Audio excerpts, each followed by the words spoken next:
Good morning, you're welcome to The Breakfast on Plus TV Africa. My name is Rume Paulson. And I am Nyamgul Agaji. Today is the 14th day of January 2024. 1 month. 2 days. 1 month to Valentine's Day. Well, yeah, 2 days to my birthday. 2 days to your birthday. Yeah. You still have a birthday. We don't everybody has a birthday. What do you mean by that? What else can I say? Well, happy birthday in advance anyway. Thank you so much. Because you never know. I may not even see you. You might just jack back to London to go and celebrate your birthday. Amen to that. That would be nice. Take a yacht and cruise the whole world. That would be amazing. That would be amazing. We'll do it what we can. Okay. What Nigeria will give to us. All right. Anyways, welcome to today's breakfast show. We have several hot topics that we'll be discussing much later in the show, and one of which is Lagos targets informal sector data to reflect true GDP. Also, we'll be speaking on Senator praises Tinubu's economic reforms and fuel subsidy removal. We'll be taking global stories that made it to the front pages of our national dailies on Off the Press, and also taking some global trending stories. But first, let's check out our quote of the day.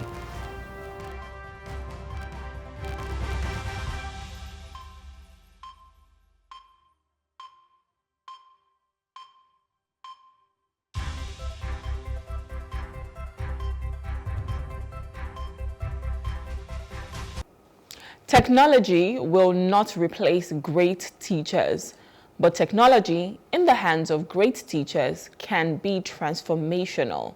And that is according to Judge Kuros. He's an author, and he says this morning, technology will not replace great teachers, but technology in the hands of great teachers can be transformational. That's a very good one.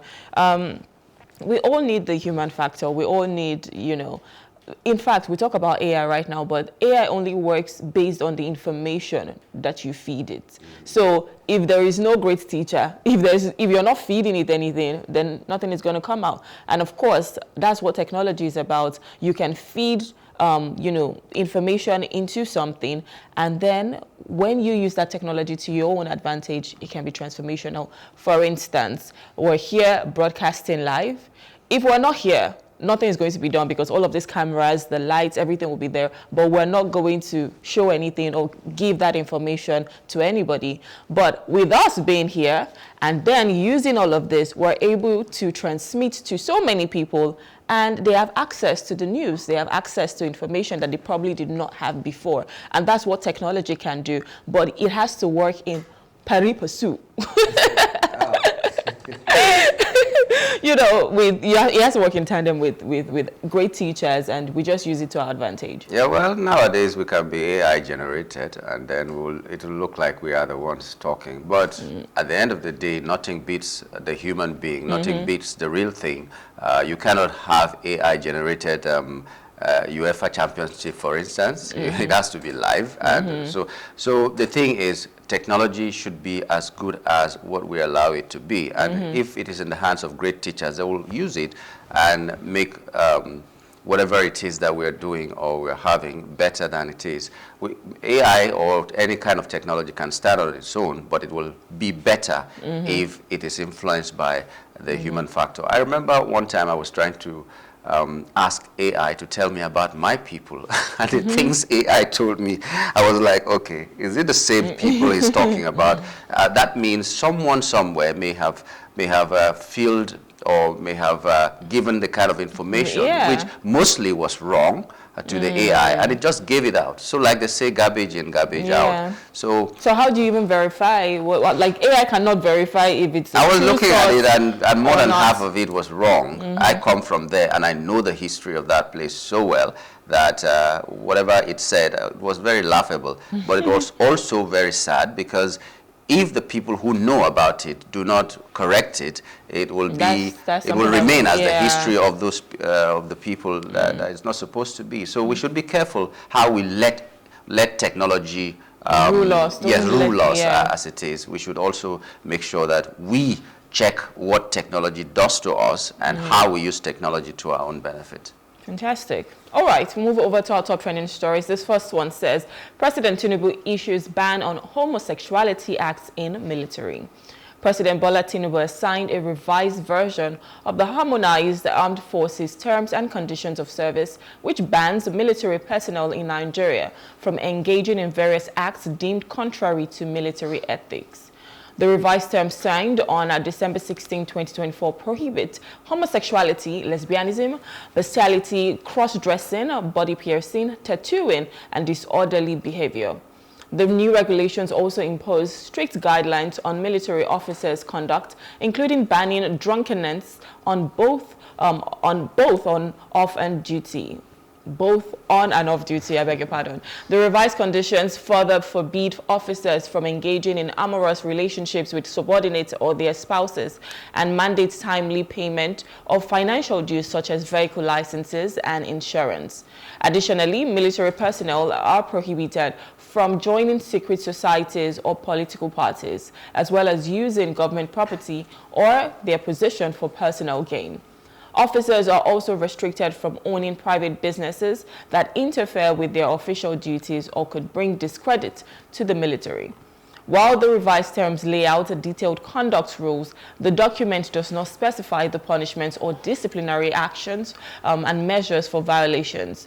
The new regulations reflect a strong stance on maintaining ethical standards and discipline within Nigeria's armed forces, aiming to uphold the integrity of the military service. I think this has always been, isn't this their normal terms and conditions? When I saw it, I was just asking myself, what is the need for duplicity in a lot of these things? Yeah. Are these things not laws in the Nigerian constitution already? For instance, homosexuality is illegal. Bestiality, homosexuality, so and all why that. are you still reiterating it in the military? That you must have your vehicle papers, like you must have your driver's license. Shouldn't you have that? It's always been there, and I don't know why they're doing this now.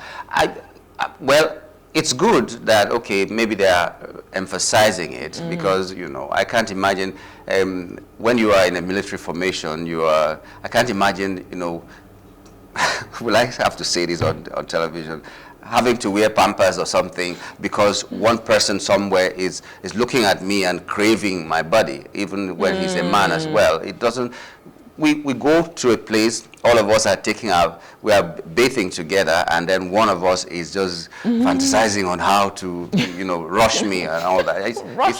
Yeah, it shouldn't be. But what is more laughable is that why are they bringing it now, even when it's supposed to always have been there?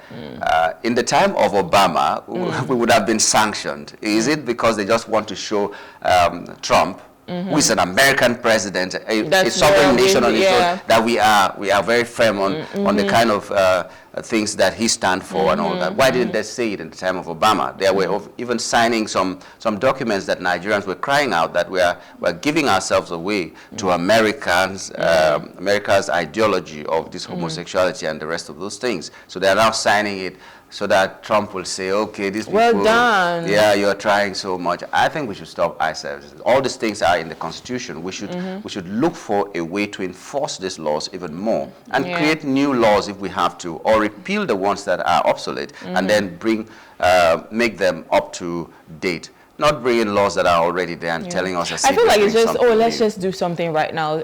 I don't think there was any need for this at the moment. There was nothing except maybe something has happened. Maybe they have homosexuality, like you said, it's always been in the Constitution. Yeah. No. Maybe they've been seeing a lot of officers engage in such activities, and that's why they're trying to emphasize on it. Amorous relationship has always been there as well. And we remember a case not too long ago where an officer was dismissed because she said that the bigger officers were trying to have their way and all that, and she said no. It has always been happening, but the law is there prohibiting that, and they've not been enforcing it. So you should follow the putting law. it in a different paper doesn't make it better. Yeah. So, well, let's hope that it will be enforced now that it has been duplicated. Well, Nasarawa Chief Magistrate demoted over misconduct in a case. If you remember that case well, Emmanuel Jatau, a chief magistrate in Nasarawa State, has been demoted to senior magistrate 1 due to misconduct in a controversial case involving Chioma Okoli and the Nigerian Police Force NPF. The disciplinary action was confirmed in a letter from the Nasarawa State Judicial Commission dated January 6, 2025, which revealed that Jatau had been reduced in rank from Chief Magistrate 2 to Senior Magistrate 1 and stripped of his magisterial duties. This decision followed a petition filed by Okoli's legal counsel, Inegebe Effiong, who criticized Jatau's handling of the case. The case stems from 2023 Facebook post by Chioma Okoli, where she claimed that Nagiko tomato mix, a product from Erisco Foods, was excessively sugary. This led to a petition from the company's CEO, Eric Umeofia, and Okoli's subsequent arrest by the police, despite the alleged offenses not occurring in Nasarawa State. Effiong challenged the jurisdiction of the magistrate court in Masaka, Nasarawa State, questioning its authority to issue arrest and remand warrants for offenses that were not committed within the state's territory. Effiong argued that the case fell under federal jurisdiction due to the nature of the alleged cyber crimes. Effiong's petition to the Nasarawa Judicial Commission called for sanctions against Magistrate Jatau and others involved, claiming that the magistrate had overstepped his legal boundaries by issuing warrants for a case that should have been handled by the Federal High Court. Now, you know, there's so much more to say about that, but we remember the case last year. Chioma Okoli. And it seems as if whenever anything happens in Nigeria, just drag it long enough and Nigerians will forget. Forget about it, right. Sweeping under the carpet. Yeah. So right now, this magistrate has been demoted one rank. The salary, the one that he was receiving and the one that he will now be receiving will be the difference will be very small, very, very small. Why can't he be sacked? Because first of all, the case says that there were forged documents that gave them the right to arrest and detain Chioma Okoli. So I'm just wondering if a civilian forged the court records to have his way in the court, what will happen to that civilian? What will happen to that person? Because they're all civilians when you're, when you're in power per se, you can just we just slap on the wrist with demote just one rank and all. Why not remove him totally or something? Because it's a disgrace to our judicial system that you will forge certificates or forge documents just so that you can bring someone from a different jurisdiction to your jurisdiction and jail that person in very controversial ways.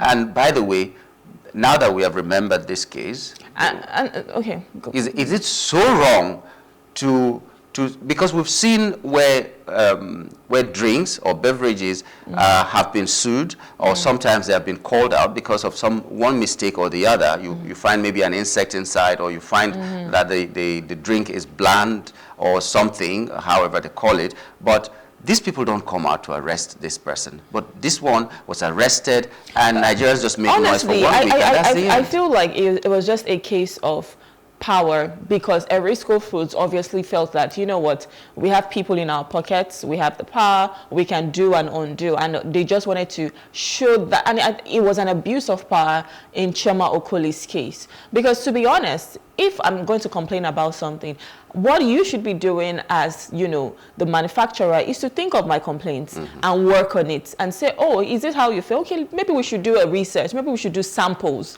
with other people, see what they think about it, and then formulate a better product. Because what you're trying to do is to satisfy the consumers. But if I'm telling you that I felt this tomato mix was too sugary, and the next thing you want to do is to take me to court, that's ridiculous, because I bought it with my money.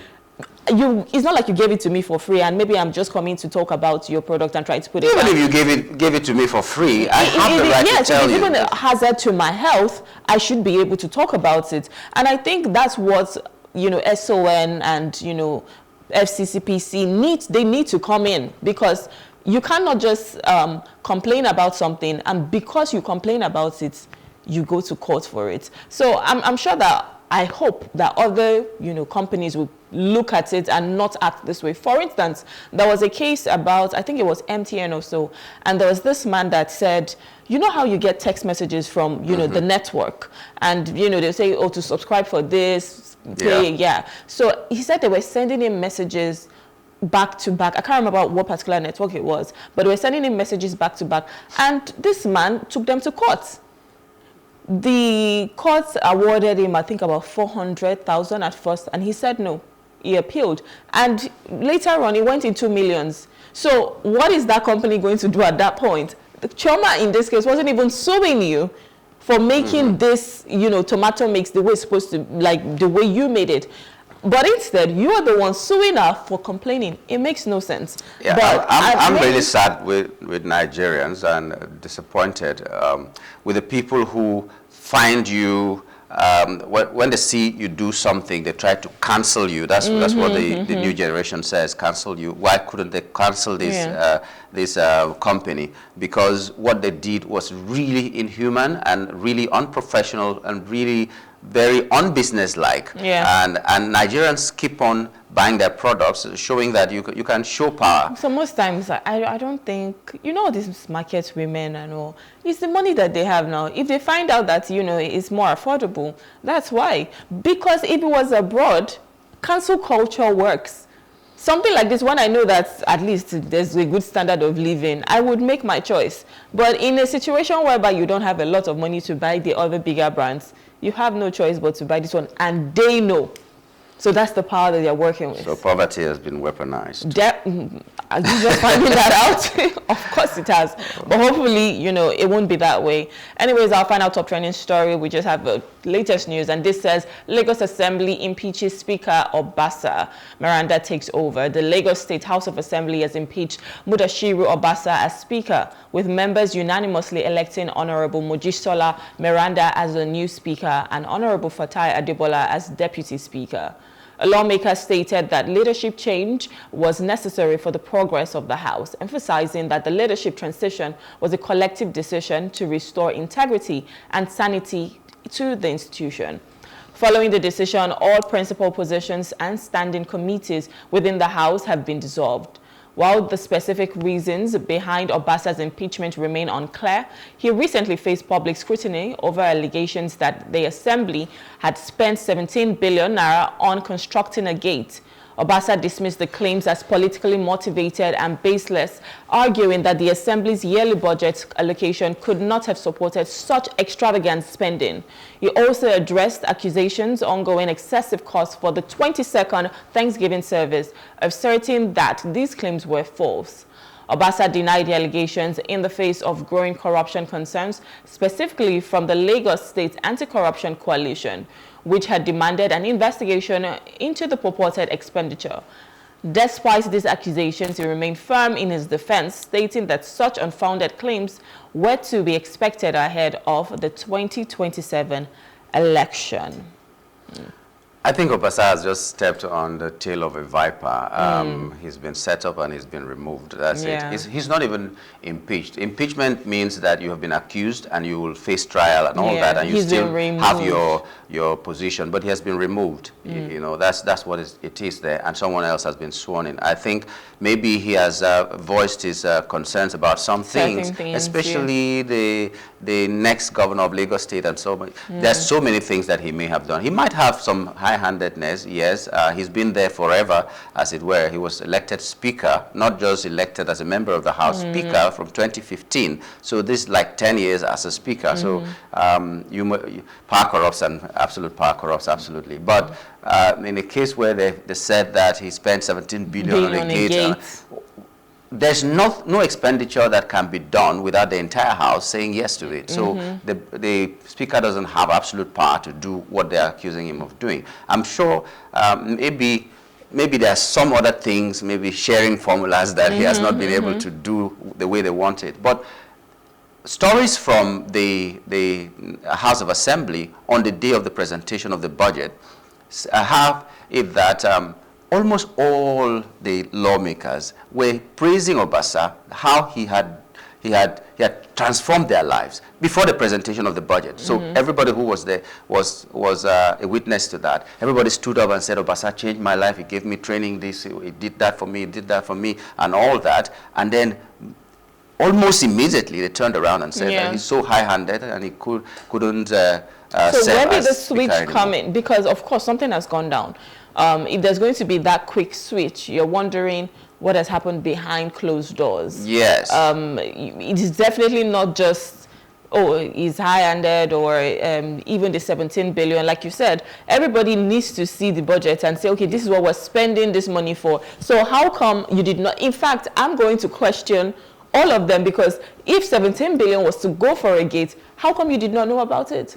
You didn't say anything about it. You did not say anything about it at that time. Then all of a sudden, now that he has been removed, you are now looking for things to say. But he may have his faults. Yes, course, I know that. yeah. But I think 2027 is at play right now, and not for the House of Assembly, for the governorship possibly. And you know the kind of names that have been thrown around as people who are likely people to take the mantle. I know one of the names there may not take this mantle at this point, but they need to make a lot of noise for him beyond 2027. I'm talking about the son of the president right now. He may not contest in 2027 because it will be absurd for him to contest while his father is still the president, because take it or leave it, except God says no. I think 2027 may just be a walk in the park. But Obasa may have said something or done something that is anti-party. You know, anti-party now is you're working against our master, and that's the only thing.